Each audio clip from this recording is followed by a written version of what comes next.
క్రీస్తునందున్న ప్రియులకు ప్రేమతో వందనాలు తెలియజేయుచున్నాను. డిసెంబర్ నెల 22వ తేదీ 2024. ఈరోజు దేవుడు మనకు చేస్తున్న వాగ్దానం ఏమిటనగా, సామెతల గ్రంథము 20వ అధ్యాయము 7వ వచనం. యథార్థ వర్తనుడగు నీతిమంతుని పిల్లలు వాని తదనంతరము ధన్యులగుదురు.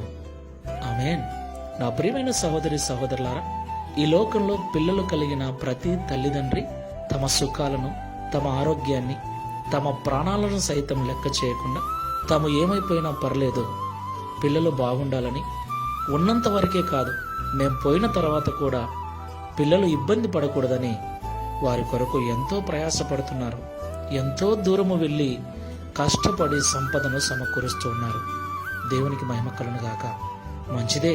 అయితే మనం వారి కొరకు పడే కష్టము, మనము వారి కొరకు సమకూర్చే సంపద యథార్థమైన జీవితం